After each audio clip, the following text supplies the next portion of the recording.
Hello guys, welcome back to a brand new video. In this video, I'm going to be trying to answer the question, can the Democrats take back the Senate?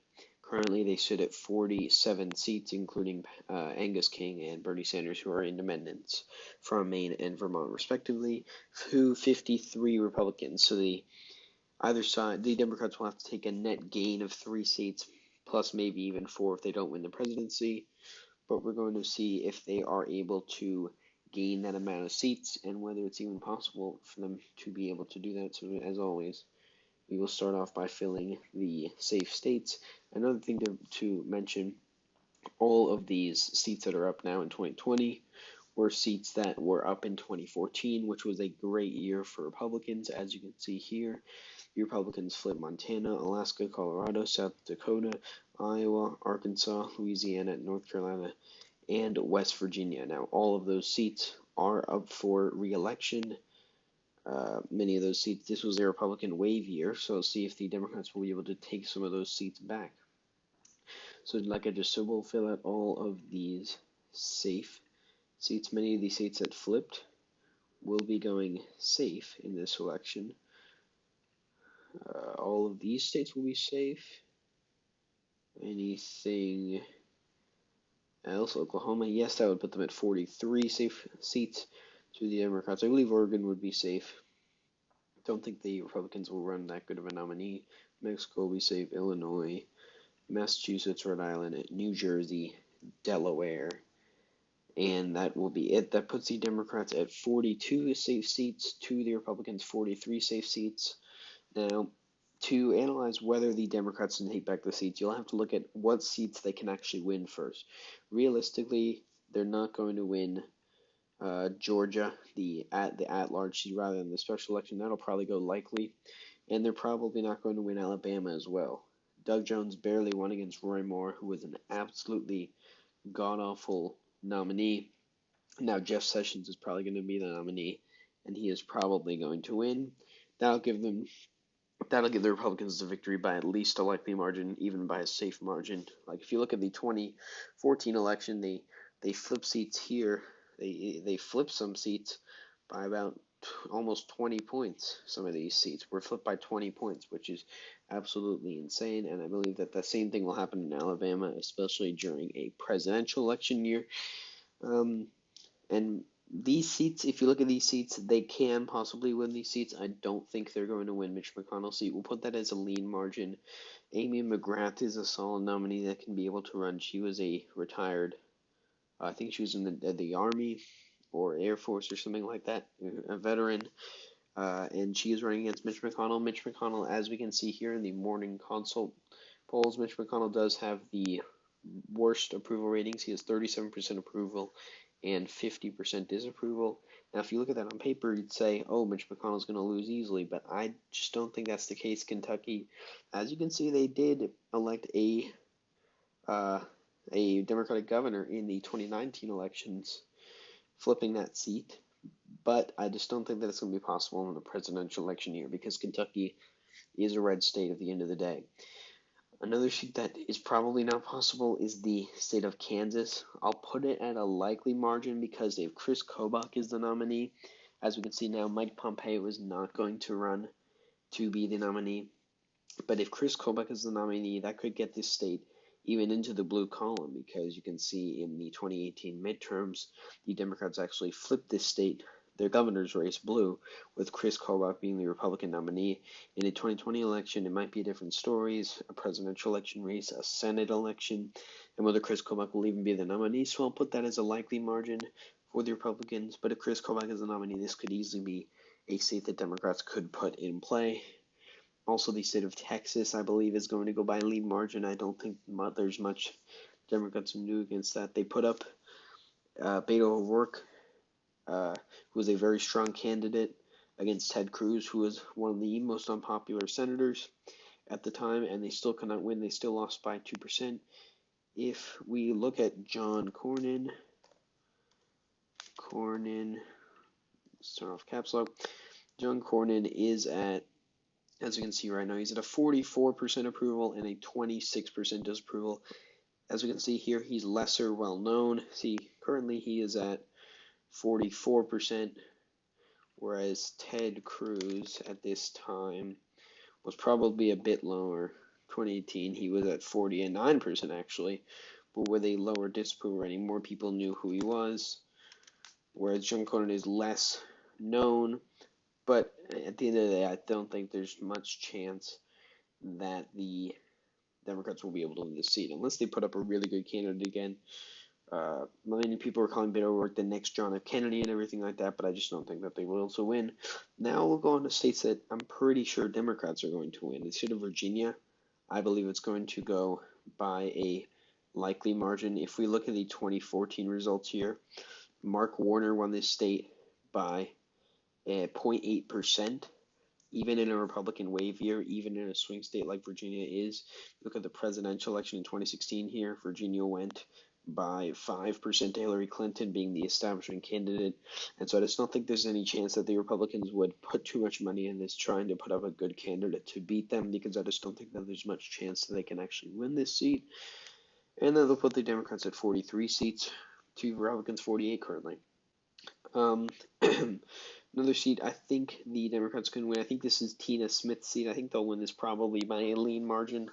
I think that they have pretty good chances, pretty solid chances in this state. If you look at the 2014 map again, this was actually Al Franken's seat, but if we look at when was the last, yes, Tina Smith's special election for Al Franken, who resigned, she won by 9 points, and Amy Klobuchar won by 24 points. But we can see that this is a Democratic state. In the presidential election even, it went to Hillary Clinton by 1.5%. So I believe that at the end of the day, that'll go to the Democrats almost either way. If you look at the 2014 election, Gary Peters won the state by 13 points. Now, if you look at it, in a Republican wave year in 2014, Gary Peters won this seat by 13, and then Trump wins the state by 0.3%. That's a 14-point swing. But if we go back to 2018 here, we can see that this state voted by 7 points to Debbie Stabenow over John James, who is probably going to be the Republican nominee for this seat.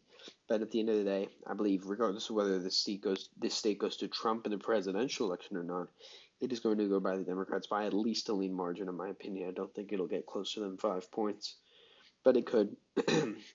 You never know. See how well John James runs the campaign. He is a pretty solid nominee. So right now we have the Democrats at 45 and the Republicans at 48.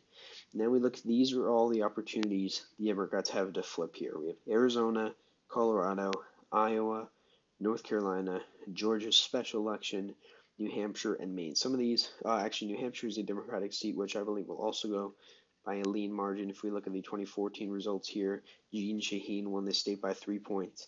Even in the presidential election, Hillary Clinton won the state by 0.3%, and the Senate election was actually a flip by 0.1%. So this state will go by a lean margin. I believe that it's going to go against Donald Trump by a larger margin than what it did in 2016, just because of him being unpopular in the state, and I believe that you'll have a similar result with Jeanne Shaheen's Senate seat in the election as well.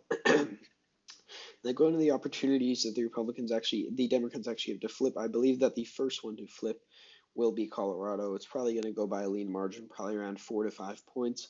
If you look at the 2014 results, this was a flip for the Republicans. Cory Gardner won this state by 2.5%, but if we're going to the 2016 Senate election results, this state went to Michael Bennet by 6 points. So this is not a Republican state. It's going to go to the Democrats in the 2020 presidential election. I believe that Cory Gardner should almost give up at this point. Maybe if you vote in for impeachment or something like that, it could be a different story, or maybe if it becomes more Democratic or moderate or bipartisan, whatever. But I think that at the end of the day, this is going to be a flip for the Democrats, and we have them at 47 seats right now. The next best possibility to flip, in my opinion, is going to be Arizona. This would be by a tilt margin. This would be one of the closest elections. If we look at the 2018, before we look at this, if we look at the 2018 results, if we go in closer here, we look at Maricopa County. This went to Kyrsten Sinema, who is a moderate, by the way. It went to Kyrsten Sinema by just over 4 points. This is the county that you're going to have to look at, the 743 precincts, including the area of Phoenix. She also won counties up here and some of the votes here. She was able to win a lot of votes, maybe Pima County, but Maricopa County was the main one. Going back, as you probably just saw, the 2012 results with Jeff Flake, who won the state overall only by around 4 points. Maricopa County went to him by 6, and these didn't go by as large of a margin. Going back to the 2018 results, you can see Maricopa County went blue, and we have Mark Kelly, who's a retired astronaut, spent like 54 days in space or something. Brother is Scott Kelly, who's the one who spent the year in space. He's the twin brother of him. He is pretty moderate. He is more progressive on things like gun issue. I think their like son or something, or brother, died in gun violence, so they're pretty progressive on gun violence. But other than that, he's pretty moderate. I believe that the Democrats actually have a pretty good chance of flipping this seat. If you look at the 2016 results, John McCain's seat was up for re-election here. We're going by 13 points, but John McCain is more popular, more well-known. But then you see they won by 13, and then the Senate election, the special election here, the Democrats lost, the Republicans lost with Martha McSally, who is up for re-election again.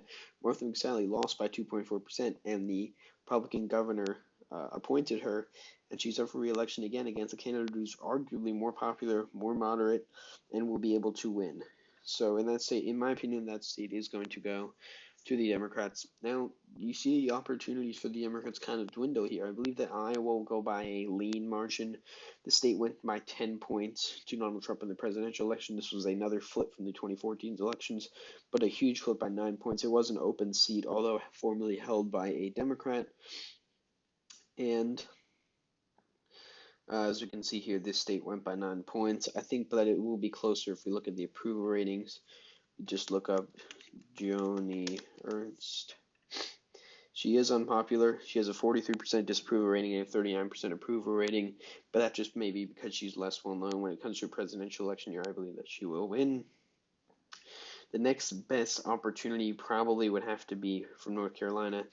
This state went to Mitt Romney in 2012 after going to Obama in 2008, and then flipped from Kay Hagan's seat to Thom Tillis' seat by 1.7% in 2014. And if we're going to have to give the Democrats back the Senate, they'd have to win this seat, in my opinion. They'd win it by a tilt margin. If you look at here, Thom Tillis is an unpopular senator. Look, he's got 38% approval ratings, 33% approval ratings. He would have to get his approval ratings up. He would have to be well known in a better way rather than just siding with Trump and everything, because this is a swing state in the presidential election as well.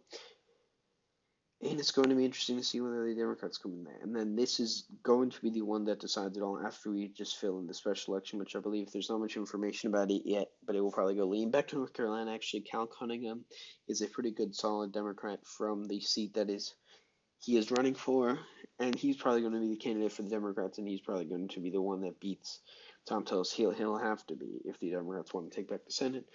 Going back to the Senate election results, you can see Susan Collins here won by 37 points against a terrible candidate, Sheena Bellows.